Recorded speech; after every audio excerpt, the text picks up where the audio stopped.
नमस्कार दोस्तों, कैसे हैं आप लोग। 23 मई 2023 के डेली करंट अफेयर्स और एडिटोरियल एनालिसिस में आपका स्वागत है। कौन कौन सी इंपॉर्टेंट न्यूज और एडिटोरियल्स हम डिस्कस करने वाले हैं। तो करंट अफेयर्स में थर्ड फिपिक समिट हुई है।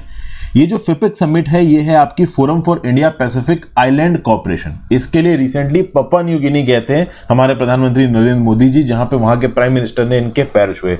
उसको लेके कि एग्जैक्टली उन्होंने पैर क्यों छुए, मैं आज एक अलग वीडियो आपके लिए बनाऊंगा। लेकिन इस फिपिक समिट का क्या सिग्निफिकेंस है, ओवरऑल इस फिपिक समिट में पैसिफिक आइलैंड नेशंस के सामने मोदी जी ने क्या बोला। अमेरिका यहां पे ओवरऑल एक सिक्योरिटी एग्रीमेंट साइन कर रहा है फिपिक कंट्रीज के साथ, तो इस रिस्पेक्ट में पापा न्यू गिनी के साथ बेसिकली, तो इस रिस्पेक्ट में भी एक आर्टिकल है करंट अफेयर्स का जो मैं आपके साथ डिस्कस करूंगा। उसके साथ दोस्तों यहां पे अगली न्यूज जो हम देखने वाले हैं वो है टेरिटोरियल आर्मी। मणिपुर में एलपीजी और ऑयल वगैरह की सप्लाईज के लिए इंडियन ऑयल कॉर्पोरेशन द्वारा जो एम्प्लॉइज टेरिटोरियल आर्मी जिन्होंने ज्वाइन की उसको यहां पे डिप्लॉय किया गया मणिपुर में ओवरऑल ऑयल और एनर्जी सप्लाईज को मेंटेन करने के लिए। तो इस इशू के बारे में बात करेंगे। टेरिटोरियल आर्मी के बारे में मैं कुछ बेसिक इंफॉर्मेशन आपको बताऊंगा। फिर दिल्ली हाईकोर्ट ने बीबीसी को यहां पे एक समन इशू किया है। कुल मिला के ओवरऑल एक एनजीओ ने दिल्ली हाईकोर्ट को अप्रोच किया है और बीबीसी के अगेंस्ट 10,000 करोड़ रुपए का एक सूट इनिशिएट किया है। 10,000 करोड़ रुपए क्यों? क्योंकि बीबीसी ने हमारे देश के प्रधानमंत्री, देश की इमेज को, देश की जुडिशरी की इमेज को मैलाइन किया है। तो इसको देखेंगे। अमित शाह जी ने यहां पे बोला है कि एक बिल जल्दी लाया जाएगा पार्लियामेंट के द्वारा डेथ और बर्थ डाटा को वोटर आईडी कार्ड और वोटर रोल्स के साथ जोड़ने के लिए। तो ये क्या न्यूज है, इसको यहां पे समझने की कोशिश करेंगे। अभी क्या है कि कल ही मैंने आपके साथ करंट अफेयर्स में बताया था कि स्टेट बैंक ऑफ इंडिया ने यह क्लैरिफाई कर दिया है कि किसी प्रकार की स्लिप या आधार कार्ड या किसी और आइडेंटिटी कार्ड की जरूरत नहीं है 2000 के नोट को एक्सचेंज कराने के लिए। अब दिल्ली हाईकोर्ट में एक दूसरी पिटीशन पहुंची है जो कि बोलती है कि क्यों नहीं जरूरत है। अरे भाई, क्या प्रॉब्लम है आधार कार्ड देने में और क्या प्रॉब्लम है आपको एक रिक्विजिशन स्लिप भरने में। तो मतलब हाई कोर्ट में एक पिटीशन तो ये पहुंच रही है कि लोगों को इनकन्वीनियंस ना हो, 2000 के नेट वैसे ही चेंज हो जाए, कोई आइडेंटिफिकेशन डॉक्यूमेंट ना देना पड़े। एक पिटीशन ये बोल रही कि क्या भाई क्या प्रॉब्लम आइडेंटिफिकेशन डॉक्यूमेंट देने में, क्या आपके पास कुछ अनअकाउंटेड मनी है। तो ये न्यूज़ क्या है इसको देखेंगे भाई यहाँ पे। फिर ओवरऑल 2000 के नोट को ये जो लीगल टेंडर से हटाने की बात की है एट द एंड ऑफ सितंबर, इस बात को लेके पेट्रोल पंप पे 2000 के नोट से जो पेमेंट वगैरह है वो काफी बढ़ गई है, इसको यहाँ पे देखेंगे। उसके बाद ई सिगरेट्स के बैन के इंप्लीमेंटेशन को लेके केंद्र की सरकार एक स्ट्रिक्टर इंप्लीमेंटेशन चाहती है। भले इंडिया के अंदर ई सिगरेट बैन है बट ओवरऑल शॉप्स में और कुछ और जगहों पे आपको ई सिगरेट बहुत कॉमनली मिल जाएगी। तो ये जो बैन है ई सिगरेट के ऊपर, ये प्रॉपर तरीके से इंडिया के अंदर इंप्लीमेंट नहीं हो रहा है, इसके बारे में बात करेंगे। फिर पारक इनिशिएटिव के अंदर देश के 60 स्कूल बोर्ड्स को यूनाइट करने की बात की जा रही है, तो इसके लिए एजुकेशन मिनिस्ट्री ने एक मीटिंग की है, इसके बारे में बात करेंगे। तो ये सारे के सारे टॉपिक्स में डिस्कस करने वाला हूं करंट अफेयर्स में। एडिटोरियल में 4 आर्टिकल्स हैं। G7 को लेके एक आर्टिकल, इसकी रिसेंटली एक मीट हुई है। इसी G7 की मीट के बाद ओवरऑल पापुआ न्यू गिनी आए थे हमारे प्रधानमंत्री मोदी जी। फिर ओवरऑल आरबीआई को यहाँ पे 2000 के नोट्स विड्रॉ करने के लिए एक स्लो विड्रॉल करना चाहिए था, ना कि एक डेडलाइन देनी चाहिए थी। और डेडलाइन देने के लिए जो यहाँ पे लॉजिक दिया है कि हाँ भाई पुराने नोट्स की शेल्फ लाइफ खत्म हो रही है इसलिए हम उसको विड्रॉ कर रहे हैं, तो ये लॉजिक भी थोड़ा गलत है। ओवरऑल क्यों गलत है? क्योंकि 2005 और 2013 के नोट भी अभी पूरी तरीके से सर्कुलेशन से बाहर नहीं निकले हैं। तो ये क्या टॉपिक है इसको हम यहां समझेंगे। उसके बाद इमरान खान और पाकिस्तान स्टैब्लिशमेंट आर्मी के बीच में जो इश्यूज उसको लेके एक आर्टिकल, इसको डिस्कस करेंगे। और it's time to ensure safer skies, basically एक एनजीओ की रिपोर्ट के हिसाब से, और एक मेंबर है यहाँ पे civil aviation safety advisory council के CASAC के, इस काउंसिल ने जो भी रिकमेंडेशन दी है एविएशन सिक्योरिटी को लेके, इसको सरकार ने माना नहीं है। तो ओवरऑल क्या प्रॉब्लम चल रही है अभी के लिए एविएशन सिक्योरिटी में, इसके रिस्पेक्ट में एक आर्टिकल है। तो काफी सारे आर्टिकल्स हैं दोस्तों, एक एक करके डिस्कस करेंगे। बट आगे बढ़ने से पहले वीडियो पर लाइक कर पड़े दोस्तों। टेलीग्राम ग्रुप जरूर ज्वाइन कर लीजिए। टेलीग्राम ग्रुप में आपको इस पर्टिकुलर पीडीएफ का एक्सेस मिल जाएगा। मैं टेलीग्राम ग्रुप में पीडीएफ रिकॉर्ड करने से पहले ही पीडीएफ डाल देता हूं। ये जो मैं रिकॉर्डिंग कर रहा हूं इससे पहले मैं पीडीएफ टेलीग्राम ग्रुप में अपलोड कर चुका हूं, तो वहां पे आप इस पर्टिकुलर पीडीएफ को डाउनलोड कर सकते हैं। जो लोग मेरी ऐप को इंस्टॉल कर चुके हैं हर्षित द्विवेदी एजुकेशन को, उसके स्टडी मटेरियल सेक्शन में भी ये पीडीएफ आपको अवेलेबल हो जाएगी। तो दोनों जगह से आप पीडीएफ इंस्टॉल कर सकते हो। चलिए पहली news, PM extols value of Pacific island nations at third FIPIC summit. एक और चीज दोस्तों, मेरी app Harshit Dwivedi education check out कर लीजिए जल्दी, कुछ एनसीईआरटी के कोर्सेज वहां पे लॉन्च करूंगा, बताना भूल गया इसलिए दोबारा बता रहा हूं। चलिए, स्मॉल आइलैंड नेशंस जो है पैसिफिक ओशन के, ये एक्चुअली में लार्ज ओशन स्टेट्स हैं। प्रधानमंत्री मोदी जी ने इस फिपिक की मीटिंग में बोला कि भले ही ओवरऑल लैंड इलाका इन पैसिफिक आइलैंड स्टेट्स का कम हो, बट एक्चुअली में जो significance in Pacific island states की वो बहुत ज्यादा है। जो 14 मेंबर्स हैं forum for India Pacific island cooperation के, इनका ओवरऑल ओशनिक एक्सटेंट बहुत ज्यादा है, और ओशनिक एक्सटेंट भी आज की दुनिया में बहुत ज्यादा रेलिवेंट है। ऐसा फिपिक 3 समिट के ओपनिंग सेशन में मोदी जी ने बोला। फिपिक 3 यहां पे इसको क्यों बोला जा रहा है, तो इसको मैं आपको क्लैरिफाई कर दूं दोस्तों। अगर आप फिपिक की एग्जिस्टेंस की बात करो तो इस particular forum for India Pacific island cooperation को Indian prime minister Modi ji द्वारा नवंबर 2014 में स्टैब्लिश किया गया था। उस समय पे फिजी गए थे हमारे प्रधानमंत्री मोदी जी। तो 2014 से 8 से 9 साल हो चुके हैं इस पर्टिकुलर आप कह लो इनिशिएटिव को शुरू किए हुए। ऑब्जेक्टिव क्या है forum for India Pacific islands cooperation का? To establish a growing and healthy relationship between India and island nations in the Pacific oceans.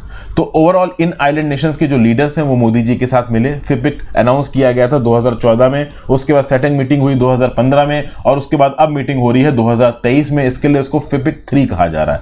जो 14 पैसिफिक आइलैंड कंट्रीज पार्ट है फिपिक का, वो है Cook Islands, Fiji, Kiribati, Marshall Islands, Micronesia, Nauru, New Samoa, Solomon Islands, Palau, Papua New Guinea, Tonga, Tuvalu और Vanuatu. तो ये जो forum है ये इन कंट्रीज को एक अपॉर्चुनिटी देता है कि इंडिया को डेवलपमेंटल एक्टिविटीज जैसे क्लाइमेट चेंज के साथ लड़ना, better connectivity, access to resources मदद कर सके। इनफैक्ट पापुआ न्यू गिनी के तो प्राइम मिनिस्टर ने इंडिया को ओवरऑल रिप्रेजेंटेटिव बता दिया ग्लोबल साउथ का, मतलब डेवलपिंग कंट्रीज, और खासकर जो छोटी डेवलपिंग कंट्रीज है इसका लीडर है इंडिया, ये खुद बोल दिया है पापुआ न्यू गिनी के प्राइम मिनिस्टर ने।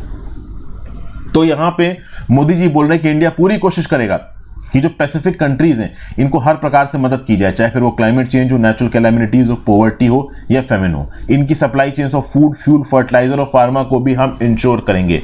आज की डेट में इस मुश्किल समय में कुछ कंट्रीज जिन्होंने ओवरऑल बोला था कि वो हमारे साथ खड़ी होंगी, वो हमारे साथ नहीं खड़ी हैं। ये बेसिकली इनडायरेक्टली शायद चाइना को टारगेट कर रहे हैं मोदी जी। मोदी जी ने बोला कि कोविड-19 के समय पे मेडिसिन, शुगर, जिस चीज की भी जरूरत थी फिपिक कंट्रीज को, इंडिया ने उसको मुहैया कराया है, और आगे भी हम फिपिक कंट्रीज के साथ पॉजिटिवली इंगेज करते रहेंगे। और overall in their turn G7 में और G20 में ग्लोबल साउथ के एजेंडा को रिप्रेजेंट करना, खासकर इन फिपिक कंट्रीज के एजेंडा को रिप्रेजेंट करने की रिस्पॉन्सिबिलिटी इंडिया की है। ऐसा कुछ यहां पे पापुआ न्यू गिनी और बाकी फिपिक कंट्रीज ने बोला है। अगर आप देखो तो एक स्पेशल सेरेमनी में गवर्नर जनरल सर बॉब डेडाये ने grand champion of the order of लोगोहू, जो कि सबसे बड़ा सिविलियन अवार्ड है पापुआ न्यू गिनी का, ये दिया है प्रधानमंत्री मोदी जी को। देखिए, जब इस प्रकार के अवार्ड दिए जाते हैं वो किसी एक इंडिविजुअल को नहीं, पूरे देश को दिए जाते हैं। मोदी जी को अवार्ड मिला है, ये सिर्फ मोदी जी का नहीं, पूरे देश का अवार्ड है। ठीक है ना भाई। फिपिक आइलैंड्स में कौन कौन आता है ये मैं आपको ऑलरेडी बता चुका हूं। ठीक है, चलिए आगे चलते हैं अगली न्यूज पे। Territorial army steps in takes controls of fuel and LPG supplies in Manipur. तो भैया टेरिटोरियल आर्मी स्टेप इन की है, और जो ऑयल इंस्टॉलेशन है मणिपुर के जो ऑपरेशनल नहीं थे, ठीक है ना, वहां पे मैन पावर को ऑगमेंट करने के लिए टेरिटोरियल आर्मी प्ले में आ चुकी है। तो जो एसेंशियल पेट्रोलियम और ऑयल प्रोडक्ट्स हैं, एयरक्राफ्ट, आर्मी के एयरक्राफ्ट की जो रिफ्यूलिंग वगैरह है, इसे इंश्योर किया जा सके मणिपुर में, इसके लिए यहाँ पे टेरिटोरियल आर्मी को डिप्लॉय किया गया। और ओवरऑल आपको पता है कि मणिपुर में क्या क्राइसिस चल रही, रिसेंटली थोड़ा और वायलेंस देखने को मिला है। तो बेसिकली जो एम्प्लॉयज और कॉन्ट्रैक्ट पे काम करने वाले लोग थे ऑयल मार्केटिंग कंपनीज में, वो अभी के लिए अनअवेलेबल थे। बहुत सारे लोग इस क्राइसिस को में मतलब जगह छोड़ के घर भाग गए अपने। तो बेसिकली इन इंस्टॉलेशन में सिक्योरिटी कंस्ट्रेंट था, इसलिए टेरिटोरियल आर्मी को यहाँ पे डिप्लॉय किया गया है ताकि ये टेरिटोरियल आर्मी एनर्जी सप्लाई को इंश्योर कर सके। अगर आर्मी के ट्रक्स, जीपों और व्हीकल के पास पेट्रोल नहीं होगा, वो सड़कों पे चल नहीं सकते। अगर हमारे एयरक्राफ्ट के अंदर एविएशन टरबाइन फ्यूल नहीं जलेगा, वो उड़ नहीं सकते। इसलिए मणिपुर के अंदर तेल की सप्लाई बंद नहीं की जा सकती, एनर्जी की सप्लाई बंद नहीं की जा सकती।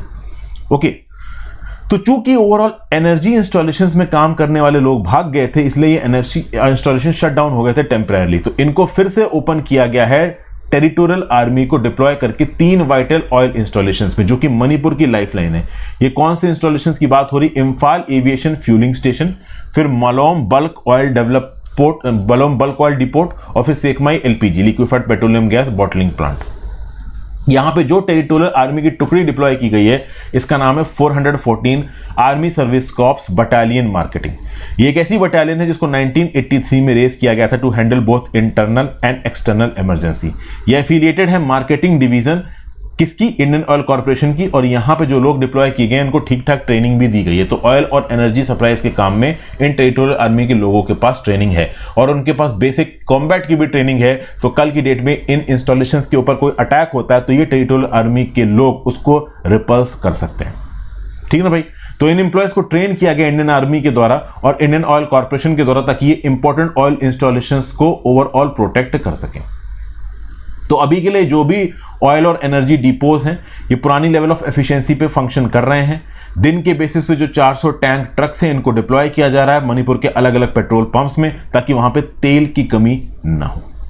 ठीक है भाई। तो ये ओवरऑल चीजें बताई जा रही है। ऐसी एक थी कि बटालियन डिप्लॉय की गई सिकमाई एलपीजी बॉटलिंग प्लांट पे जो कि 26 किलोमीटर दूर है इम्फाल से।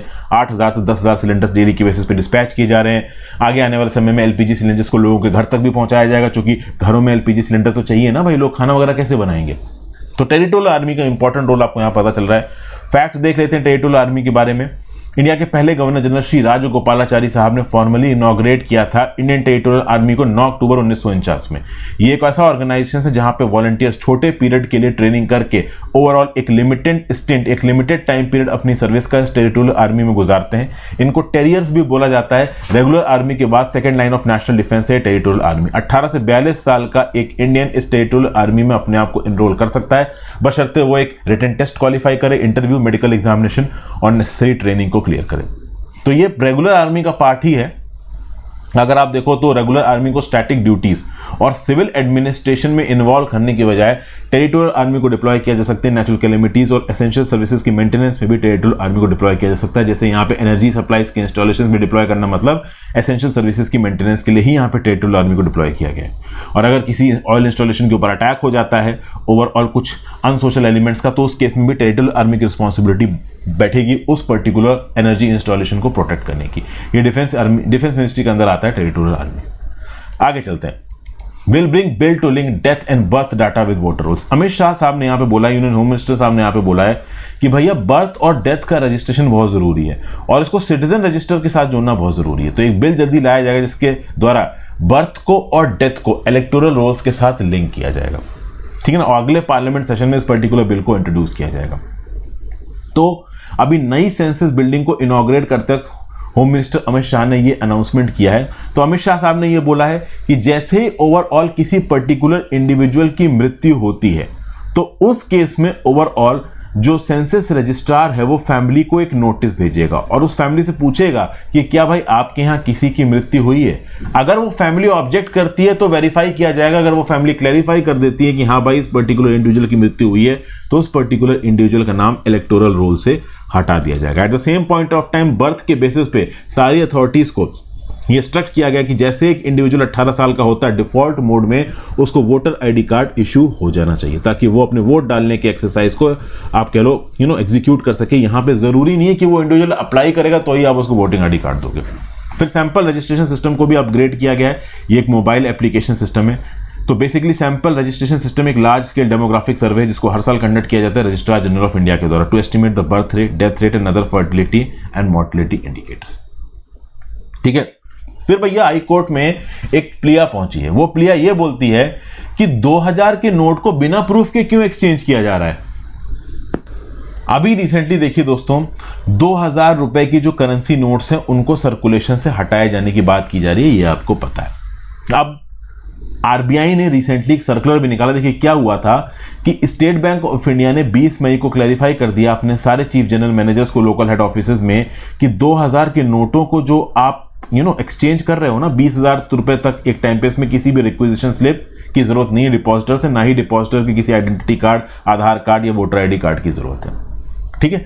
तो बेसिकली सरकार की तरफ से और आरबीआई की तरफ से ये क्लियर हो गया कि ठीक है आप 2000 रुपए का नोट एक्सचेंज कर सकते हो, कोई आइडेंटिटी कार्ड या requisition slip, know your customer norms पूरी करने की जरूरत नहीं है।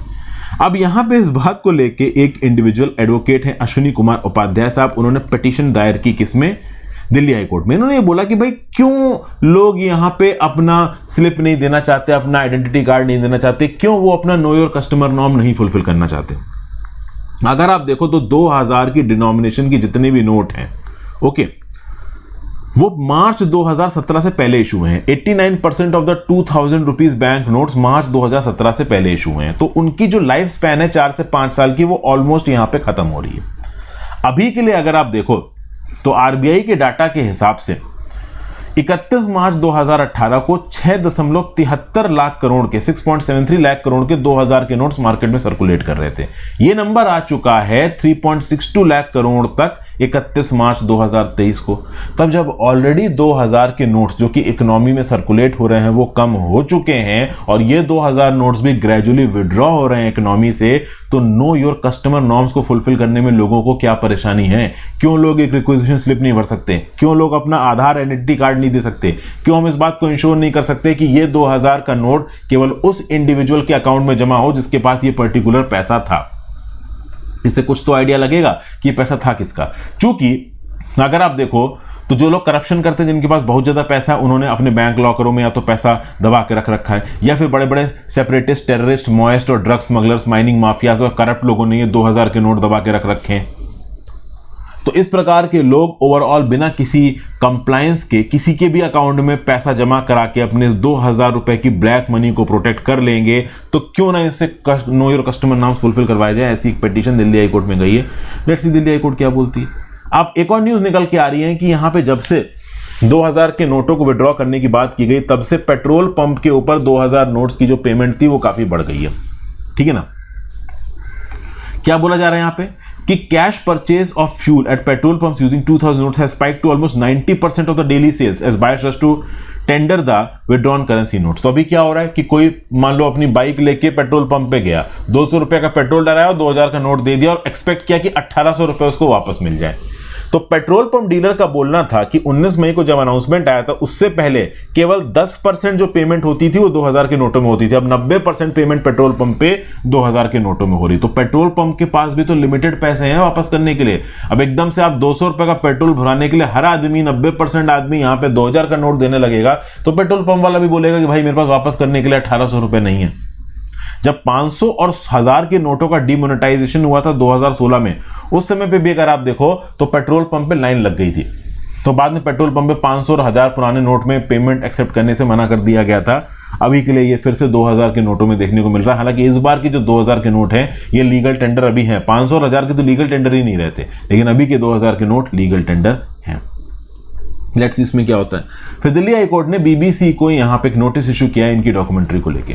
दिल्ली हाईकोर्ट ने मंडे को एक नोटिस इशू किया है ब्रिटिश ब्रॉडकास्टिंग कॉर्पोरेशन को। एक एनजीओ है, उस एनजीओ ने अपनी प्लिया में बोला कि जो इंडिया द मोदी क्वेश्चन जो आप कह लो डॉक्यूमेंट्री रिलीज की है बीबीसी ने, ये देश को बदनाम करती है, प्रधानमंत्री नरेंद्र मोदी को बदनाम करती है और देश की जुडिशरी को बदनाम करती है।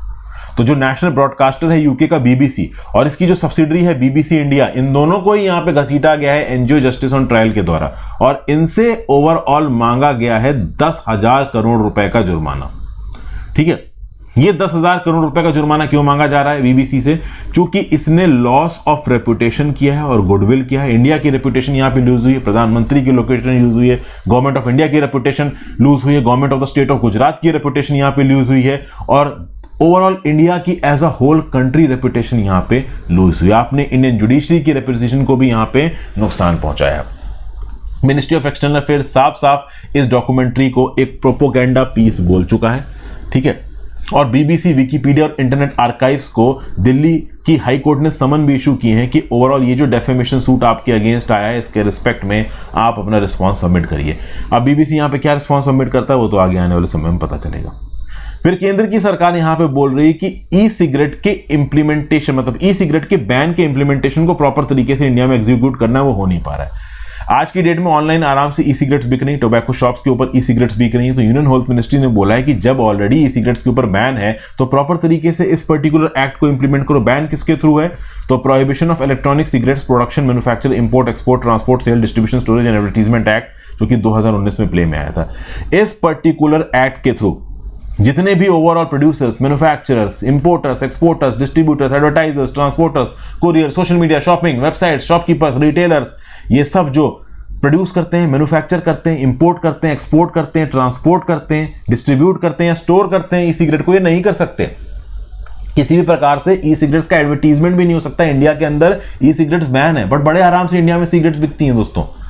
अभी रिसेंटली जब मैं इंग्लैंड गया था, वहां पे मैंने देखा कि ई सिगरेट्स ओपनली बिक रही है। इंग्लैंड के अंदर अलाउड है, तो कोई भी इंडियन वहां पे गया, उसने बड़ी तादाद में ई सिगरेट खरीदी और वो इंडिया के अंदर लेके आ गया। वैसे तो रिस्पॉन्सिबिलिटी है कि भाई इमिग्रेशन कस्टम वालों का कि इस प्रकार की चीज़ों को रोकना, बट इंडिया के मार्केट्स में बहुत ही ज़्यादा इंस्टीट्यूशनल तरीके से ये ई सिगरेट्स बिक रही हैं।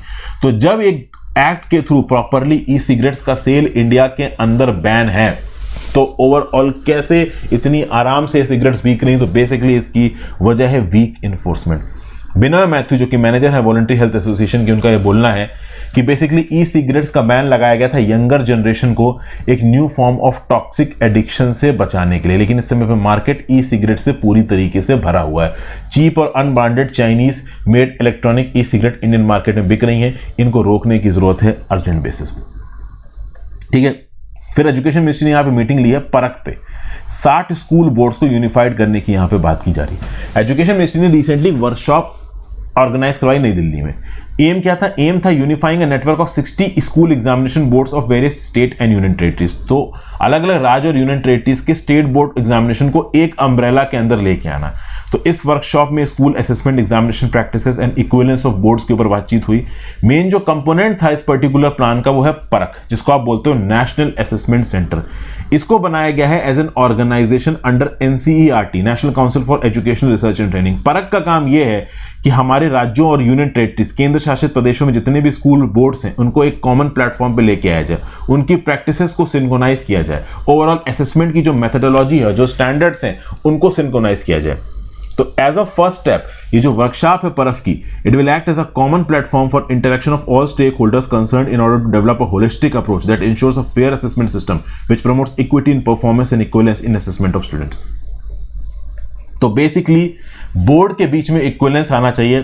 किसी बोर्ड में नंबर लाने के लिए कम मेहनत करनी पड़ती है, किसी में ज़्यादा करनी पड़ती है। यूपी बोर्ड में नंबर लाने 60% लाना बड़ी बात है, आईसीएसई और सीबीएसई में 60% आराम से आ जाते हैं, 80-85% बड़ी बात है।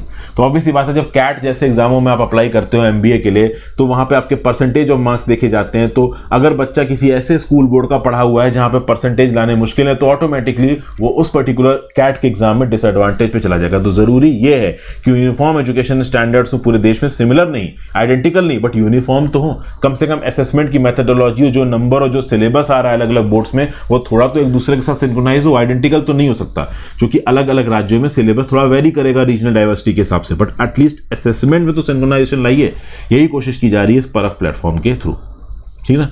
फिर यूएस ने यहाँ पे एक सिक्योरिटी पैक्ट साइन किया है पापुआ न्यू गिनी के साथ। आपको पता है कि चाइना ने सिक्योरिटी एग्रीमेंट साइन किया था सोलोमन आइलैंड्स के साथ, तो उसके बदले में यूएस ने यहाँ पे एक सिक्योरिटी पैक्ट साइन कर लिया पापुआ न्यू गिनी के साथ, और पैसिफिक में मोस्ट प्रोबेबली चाइना के साथ कंपीट करता हुआ नजर आ रहा है। और पापुआ न्यू गिनी के साथ इंडिया भी पॉजिटिवली इंगेज कर रहा है। तो मोस्ट प्रोबेबली यूएस और इंडिया मिलकर चाइना के इन्फ्लुएंस को पापुआ न्यू गिनी में आप कह लो काउंटर करने की कोशिश करें। पापुआ न्यू गिनी की लोकेशन ऑस्ट्रेलिया के जस्ट नॉर्थ में स्ट्रेटेजिकली बहुत इंपॉर्टेंट है। वर्ल्ड वॉर 2 के समय पे यहाँ पे फियर्स बैटल हुए थे, 1 करोड़ से ज्यादा लोग यहाँ पे रहते हैं।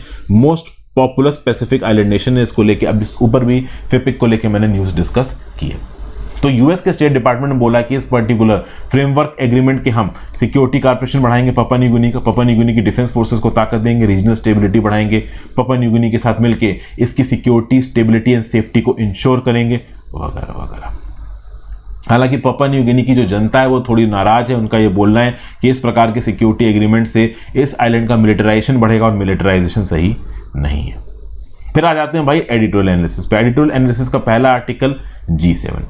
तो कुछ बहुत अलग न्यूज़ नहीं है, लेकिन हाँ कुछ इंपॉर्टेंट न्यूज़ हैं, कुछ इंपॉर्टेंट पॉइंट्स हैं जो कि डिस्कस करता हूँ। G7 की मीटिंग हुई है मोस्ट इंडस्ट्रियलाइज नेशंस की हिरोशिमा जापान में, ठीक है ना भाई। जापान अपने आप में एक बहुत बड़ा इंडस्ट्रियलाइज नेशन है। अब हिरोशिमा वही शहर है जहां पे 1945 में यूएस ने न्यूक्लियर बम गिराया था।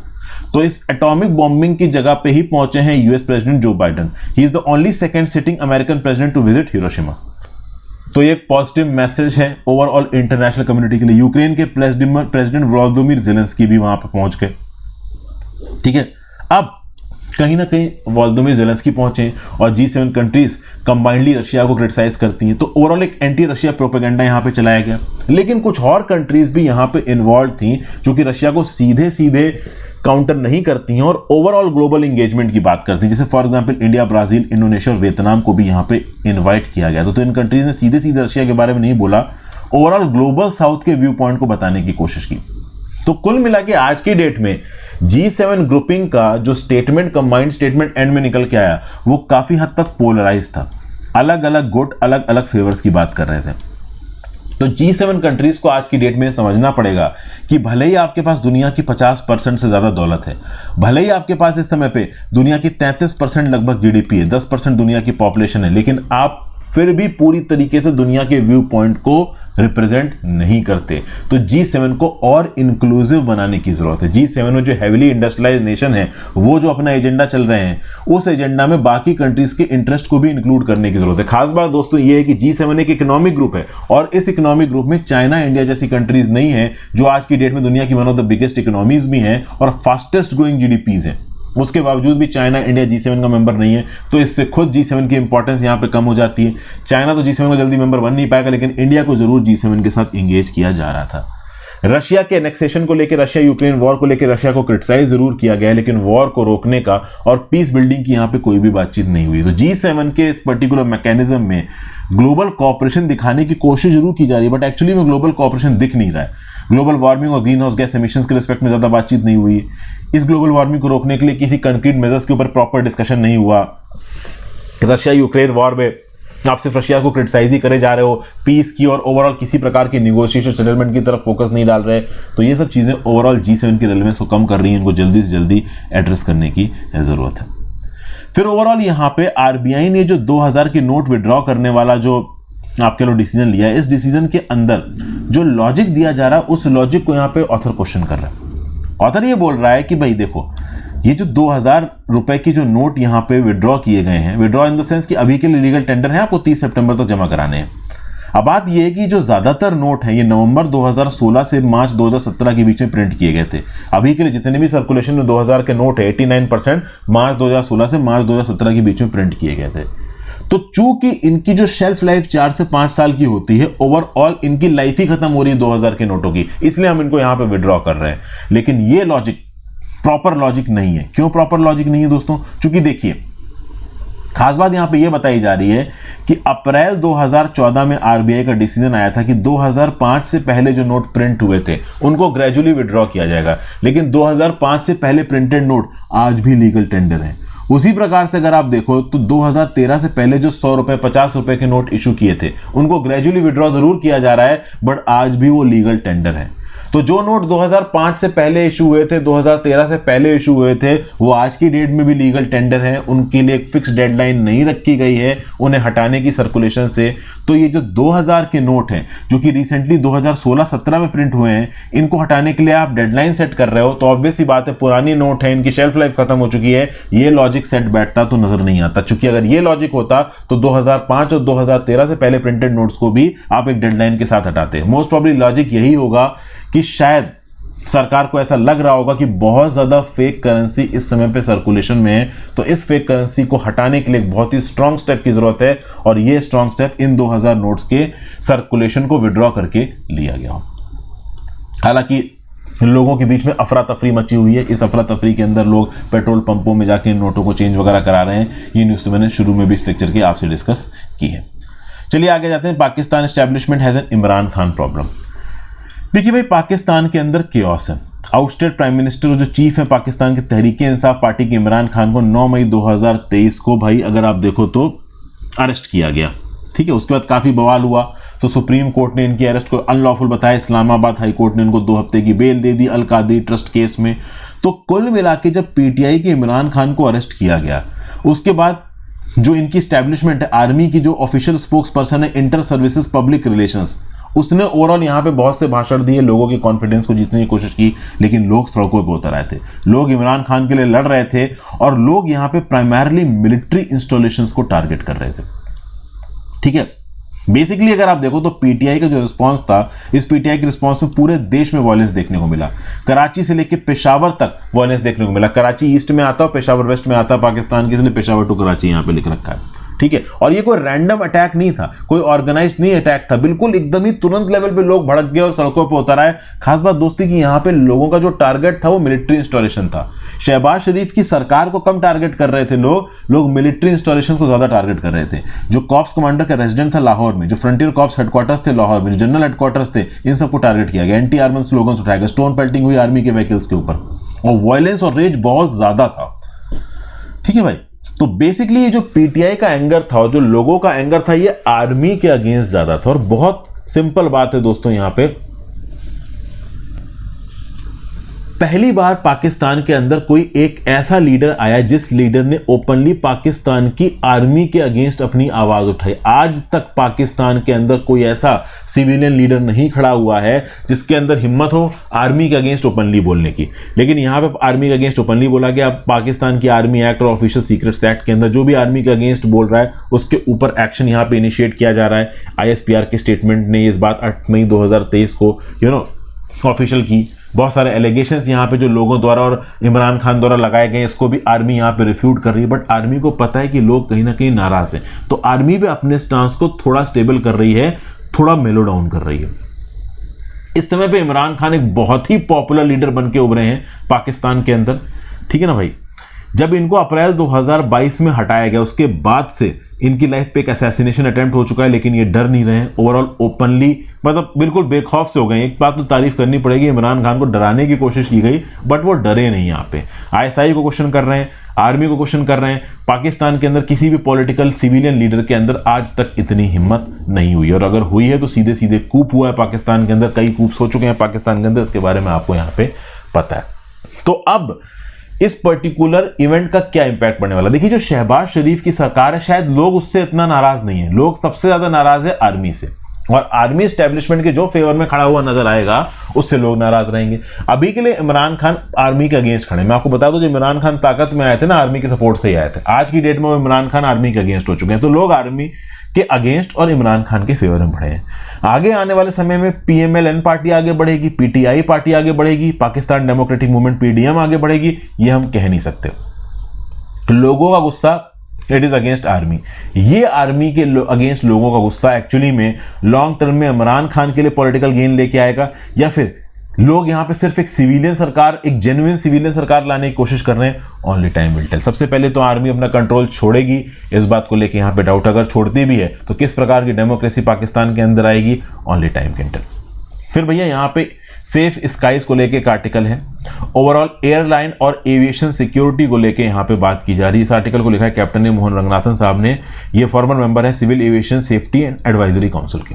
क्या बोल रहे हैं, 1997 में एक बैंगलोर बेस्ड एनजीओ जिसका नाम था इन्वायरमेंट सपोर्ट ग्रुप, इसने पब्लिक इंटरेस्ट लिटिगेशन फाइल की कर्नाटक हाई कोर्ट में। इनका कंसर्न क्या था कि जो मैंगलोर एयरपोर्ट में सेकेंड रनवे बना है, ये जो सेफ्टी स्टैंडर्ड्स है उनको मीट नहीं करता, और किसी प्रकार की इमरजेंसी में लैंडिंग और टेक ऑफ के समय पे खतरनाक हो सकता है। लेकिन कर्नाटक हाई कोर्ट ने इस पीएल को रद्द कर दिया, पीआईएल को।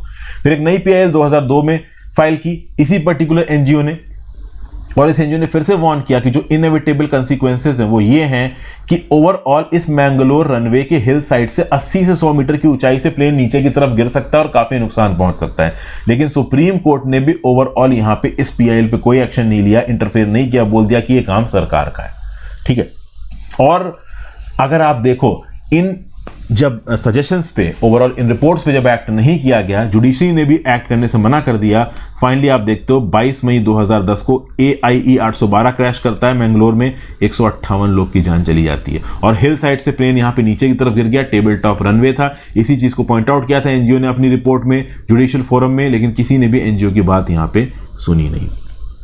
तो जुडिशरी भी यहां पे गवर्नमेंट एजेंसीज के अगेंस्ट एक्ट नहीं कर रही, गवर्नमेंट एजेंसीज यहां पे खुद कोई एक्शन नहीं ले रही।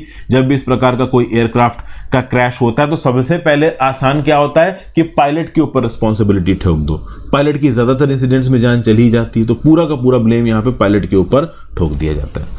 ये जो AIE एयरक्राफ्ट गिरा था वो आगे आने वाले इंस्ट्रूमेंट लैंडिंग सिस्टम लोकलाइजर एंटीना के साथ भी जाके लड़ गया था। तो बेसिकली यहां पे एक और क्वेश्चन उठा कि इंटरनेशनल सिविल एविएशन ऑर्गेनाइजेशन ने जो 1 जनवरी 2010 की गाइडलाइंस रखी थी कि रनवे के पास कोई लोकलाइजर स्ट्रक्चर नहीं होगा जो फ्रेंजिबल हो, ये लोकलाइजर स्ट्रक्चर भी अवेलेबल था मैंगलोर एयरपोर्ट पे, तो उसको क्यों नहीं हटाया गया। तो इंटरनेशनल सिविल एविएशन की गाइडलाइंस को भी यहां पे फॉलो नहीं किया गया। फिर बाद में इस पूरे के पूरे एक्सीडेंट में इन्वेस्टिगेशन की डीजीसीए ने इन्वेस्टिगेशन की, एयरक्राफ्ट इन्वेस्टिगेशन ब्यूरो AAIB ने यहाँ पे इन्वेस्टिगेशन की, ठीक है ना। इंडिया के अंदर बहुत सारे रनवे ओवररन्स देखे जा चुके हैं, हल लॉसेस देखे जा चुके हैं, लेट टचडाउन देखे जा चुके हैं। 2005 में एयर सहारा 737 रनवे ओवरशूट कर गया था। 2009 में किंगफिशर का ATR ओवरऑल लेट टचडाउन किया था और रनवे ओवरशूट कर गया था। तो बेसिकली इतने सारे जब इंसिडेंट्स हो रहे हो, दुनिया भर में ये इंसिडेंट्स होते हैं, तो उस केसेस में आपको एक प्रॉपर एक्शन लेना चाहिए, लेकिन इंडिया के अंदर प्रॉपर एक्शन लिया नहीं जा रहा। कहीं ना कहीं अथॉरिटीज ओवरऑल रिस्पॉन्सिबिलिटीज को स्किप कर रही हैं। कॉमर्शियल एयरलाइनर्स की प्रॉफिट को ज्यादा इंपॉर्टेंस दी जा रही रेदर देन सेफ्टी ऑब्जेक्टिव्स को। यहां पे मिनिस्ट्री ऑफ सिविल एविएशन ने बनाया CASAC, civil aviation safety advisory council, जिनके साथ जुड़े थे यहाँ पे ऑथर। मैंगलोर क्रैश के बाद ये CAC बना था। तो जो मेंबर ऑफ ऑपरेशंस थे, एरोड्राम से और एयर ट्रैफिक कंट्रोल थे, उनको यहाँ पे CASAC का मेंबर बनाया गया और बोला गया कि आइडेंटिफाई करिए डेफिशिएंसीज को, क्रिटिकल स्टेप्स बताइए कि कैसे क्रिटिकल रेलवेज को सुधारा जाए। तो CASAC ने भी यहाँ पे फेलियर को पॉइंट आउट किया अपनी कोर्ट ऑफ इंक्वायरी रिपोर्ट में और बताया कि करेक्टिव स्टेप्स लेने पड़ेंगे। बहुत सारे सीरियस एरर्स हैं यहाँ पे सिक्योरिटी में। इंस्पेक्शन किया गया कैलिकट एयरपोर्ट का, शॉकिंग डेफिशिएंसीज यहाँ पे पाई गई। CASAC ने मिनिस्ट्री को वार्न किया कि भाई आपको mandatory runway and safety areas रेजा बनाने पड़ेंगे कैलिकट में, लेकिन अब तक कैलिकट में कोई भी रेजा यहाँ पे बनवाया नहीं गया है। रनवे 10 जो है कैलिकट में, वहां पे जरूरी था रेजा बनवाना। अगर ओवरऑल कोई एयरक्राफ्ट लेट टचडाउन करता है तो ये रेजा उसको प्रोटेक्ट कर सकता है, क्विक रेस्क्यू किया जा सकता है। फिर ओवरऑल जो सर्विस रोड थी, वो जो अप्रोच की सर्विस रोड होती है, जो रनवे की बिल्कुल साइड में होती है, वो बहुत नैरो थी, उसको भी चौड़ा करने की बात की गई थी, लेकिन उसको भी यहाँ पे चौड़ा नहीं किया गया है। बेसिकली जो भी ऑपरेशंस और जो भी सजेशंस यहाँ पे CASAC द्वारा दिए गए थे, इनको इंप्लीमेंट करने के लिए ओवरऑल रनवे की लेंथ को थोड़ा कम करना पड़ता है। अगर आप रनवे की लेंथ को कम कर सकते हो तो बड़े जहाज आप लैंड नहीं करवा पाओगे, बड़े जहाज आप लैंड नहीं करवा पाओगे, तो जो लॉजिस्टिकल कार्गो ऑपरेशंस है वो अफेक्ट होंगे। एयरलाइनर्स की जो ओवरऑल प्रॉफिटेबिलिटी है वो यहाँ पे अफेक्ट होगी, और उसके चलते प्रॉफिट को सिक्योरिटी से ज़्यादा इंपॉर्टेंस दिया गया। यहाँ पे गाइडलाइंस को फॉलो नहीं किया गया। फाइनली आप देखते हो 7 अगस्त 2020 को एक एयर क्रैश होता है, 21 जानें और जाती हैं। तो बेसिकली AAIB की जो रिपोर्ट थी क्रैश के बाद, उसने फिर से इस 2020 के क्रैश के बाद उसने फिर से डेफिशिएंसीज को पॉइंट आउट किया। फिर से मिनिस्ट्री ने कमेटी बनाई, फिर से यहाँ पे रेजा के रिकमेंडेशन का मुद्दा उठा, लेकिन ग्राउंड लेवल पे एक्शन नहीं हुआ है। तो जब over the course of years same errors की वजह से एयरलाइन क्रैशेस हो रहे हैं और same report, same investigation committee वही डेफिशिएंसीज को पॉइंट आउट कर रही है, तो बेसिकली DGCA उन डेफिशिएंसीज को हटा क्यों नहीं रहा है? तो उन डेफिशिएंसीज को हटाने के लिए कुछ प्रॉफिट पैरामीटर्स के साथ कॉम्प्रोमाइज करना पड़ेगा एयरलाइनर्स के, जो कि ना DGCA करना चाह रहा है और ना ही ये कॉमर्शियल एयरलाइंस चलनी चाह रही है। तो इंटरनेशनल सेफ्टी स्टैंडर्ड्स को फॉलो नहीं किया जा रहा है। At the same point of time safety को कारपेट के नीचे में डाल के प्रॉफिट को ज़्यादा इंपॉर्टेंस दी जा रही है, जबकि ऑक्यूपेशनल सेफ्टी और ट्रेनिंग को टॉप प्रायोरिटी देनी चाहिए, तभी जाके हमारे जो स्काइज हैं वो सेफ होंगे। फिर एक और बात यहाँ पे बोली जा रही है कि भाई आज की डेट में नंबर ऑफ एयरक्राफ्ट जो आसमान में उड़ रहे हैं वो बहुत ज़्यादा हो चुके हैं, और इनको मैन करने के लिए जो minimum number of qualified personal चाहिए वो है नहीं। चाहे वो फिर कॉकपिट में बैठा हुआ पायलट हो, चाहे वो एयर ट्रैफिक कंट्रोल में बैठा हुआ इंडिविजुअल हो, चाहे इंजीनियरिंग डिपार्टमेंट का बंदा हो। इंजीनियरिंग डिपार्टमेंट का बंदा ओवरऑल एयरक्राफ्ट के उड़ने से पहले और उड़ने के बाद इस बात को चेक करता है कि भाई मशीनें वगैरह ठीक तरीके से काम कर रही हैं कि नहीं कर रही। एयर ट्रैफिक कंट्रोल में बैठा हुआ बंदा देखता है कि जितने भी हवा में एयरप्लेन उड़ रहे हैं वो क्या एक दूसरे से इनफ दूरी पे हैं। कॉकपिट में बैठा हुआ पायलट उस पर्टिकुलर प्लेन को उड़ा रहा होता है। ये तीनों में ही आपको हाईली स्किल्ड लॉट चाहिए। इस हाईली स्किल्ड लॉट की कमी है, और जो प्रेजेंट हाईली स्किल्ड लॉट है वो ओवरवर्कड है, ओवरबर्डन्ड है। तो ओवरऑल इन सारे ग्लेरिंग डेफिशिएंसीज को सॉर्ट आउट करने की जरूरत है। अनफॉर्चुनेटली यहाँ पे सुप्रीम कोर्ट और हाई कोर्ट को इनिशिएटिव लेना चाहिए था, लेकिन वो अपनी रिस्पॉन्सिबिलिटी को साइड हटा चुके हैं। तो ओवरऑल मैंगलोर जैसे फैटल एयर क्रैशेस फिर से ना हो, इसलिए जरूरी है कि यहाँ पे इमीडिएट और अर्जेंट बेसिस पे स्टेप्स लिए जाए। So thank you for watching friends. Lecture खत्म होता है। मेरी ऐप अर्शद एजुकेशन को डाउनलोड कर लीजिए। वीडियो को ज़्यादा से ज़्यादा लोगों के साथ शेयर करें। आई होप आपको इस प्रकार की इन्फॉर्मेटिव वीडियोस पसंद आती हूँ। कोई सजेशन हो तो नीचे कमेंट बॉक्स में दीजिएगा। Have a great day friends. Telegram group जरूर ज्वाइन कर लीजिएगा इस लेक्चर की PDF के लिए।